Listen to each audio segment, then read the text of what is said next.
Raimundo Cruz, entrevista a...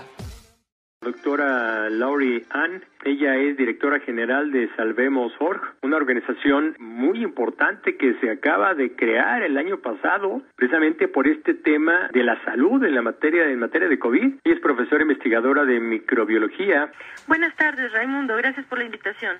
Bueno, no le podemos llamar tercera ola, en el tercer repunte, sí, definitivamente. ¿Sí? En nuestro país, como nunca hemos llegado a tener un control epidemiológico de la pandemia, se habla de una sola ola, pero diferentes repuntes dentro de ella, ¿no? Entonces, el primero fue el que tuvimos en el verano pasado, el segundo en diciembre y enero, estos que acaban de pasar, y ahora sí, estamos en el tercer repunte y la situación pinta para que posiblemente sea peor que los dos anteriores. Estamos viendo las cifras, los contagios por día, más de 8,000, no dudo que vayamos a rebasar los 10,000, pero el número de muertes, de fallecidos, afortunadamente, que bueno, en Japón están espantados porque se les mueren 19 personas al día. En México están muriendo más de 200, 300 en estos últimos días. ¿Por qué entonces, si estamos en un tercer repunte, como usted menciona, por qué el número de fallecidos no es como las anteriores ocasiones, las dos anteriores ocasiones? No, el número de fallecimientos sí va a ser como las anteriores. Es que siempre los fallecimientos van desfasados en el tiempo con relación a los casos, ¿no? Los contagios se dan primero y desde luego pues se necesita tiempo después de los contagios para que las personas empiecen a mostrar síntomas, después se enfermen, se hospitalicen y después mueran, ¿no? Entonces, como ha pasado, ahora parece que hay un poco más de retraso y este es un fenómeno que se ha observado en muchas partes del mundo. A medida que la pandemia ha ido avanzando, se tiene cada vez un rezago más, es decir, en el tiempo un poco mayor entre los casos y las defunciones. Pero tarde o temprano alcanzan. Es decir, esto es mentira absolutamente, este discurso escuché al subsecretario de Salud, López-Gatell, decir hace un par de días, sí, bueno, pero los contagios avanzan, pero no las hospitalizaciones y las muertes. Como es ya muy característico del subsecretario, pues está mintiendo, ¿no? Es decir, las hospitalizaciones ya tienen una tendencia a la alza. Y hay estados en donde la capacidad hospitalaria ya es de mucha preocupación, en algunas regiones de Sinaloa, de Baja California, de Yucatán, etcétera, ¿no? Y en Ciudad de México, en algunos municipios y delegaciones.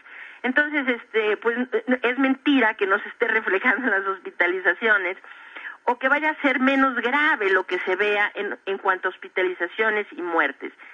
En nuestro país se ha vacunado a menos del 20% de la población tiene un esquema completo de vacunación.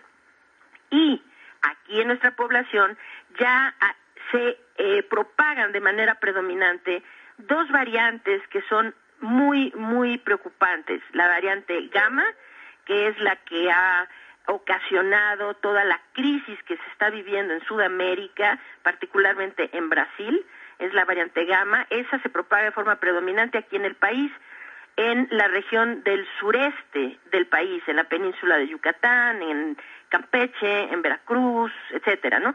En Tabasco y demás. Y en la región noroeste del país, particularmente Baja California Sur, Sonora, Sinaloa y en la Ciudad de México, se propaga ya también de forma predominante, pero en estas regiones la variante Delta. Entonces, si bien este repunte se dio después de un periodo relativamente prolongado de descenso en nuestra curva epidemiológica, era perfectamente predecible que esto que está ocurriendo ocurriera, porque la estrategia gubernamental para controlar la pandemia nunca ha sido diferente. Es decir, que vivimos en un país en donde nuestras autoridades se han negado a asumir la responsabilidad que tienen para cuidar la salud y la vida de sus ciudadanos. Y cuando las cosas se vuelven ya caóticas o colapsan, entonces mandan a todo el mundo a encerrarse, ¿no? Esto está teniendo un perjuicio gigantesco en nuestra economía, en la educación, en nuestras actividades sociales y culturales y demás, ¿no? Porque no puede ser posible. Los confinamientos no son una estrategia de salud pública, ¿no?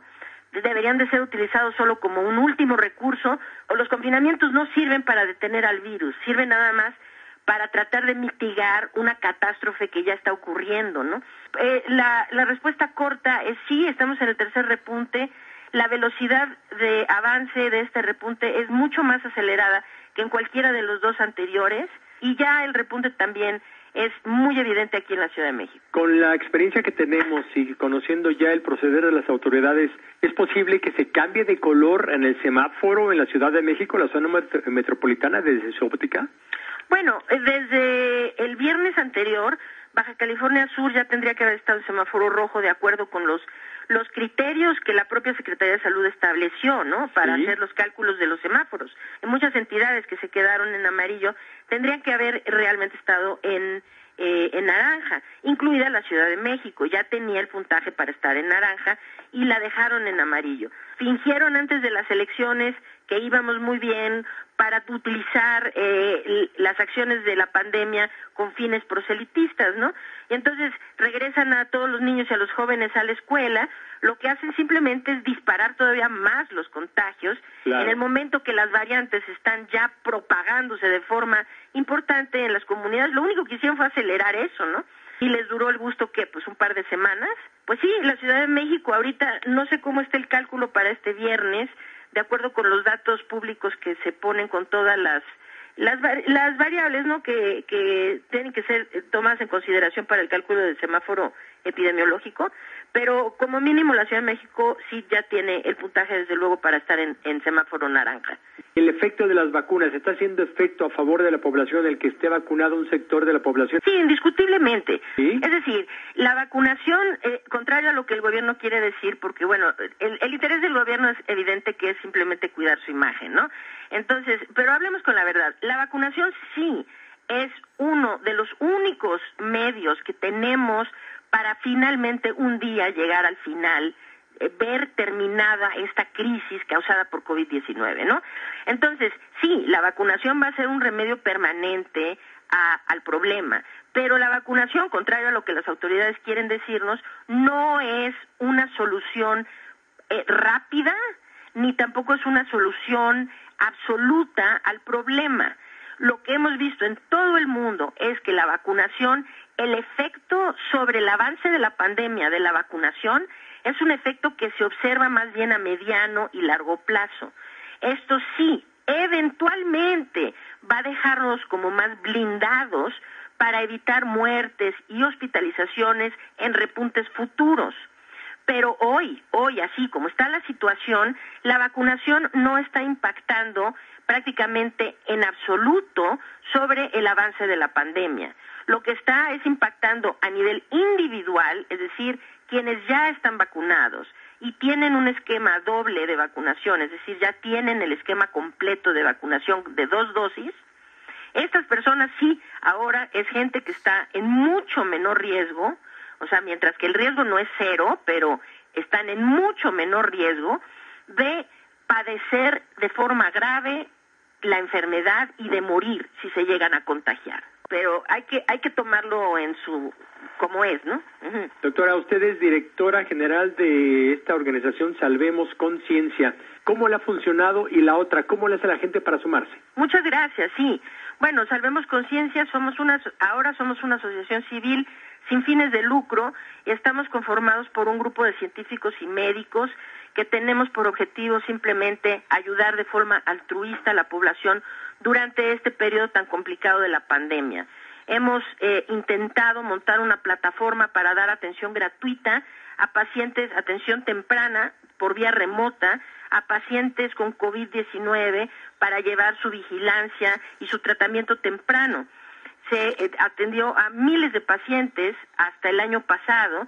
No hemos logrado tener los fondos suficientes para echar a andar la plataforma. Y en ese sentido, pues sí nos pueden ayudar, claro. ¿Quiere ayudar? ¿Cómo le hacen?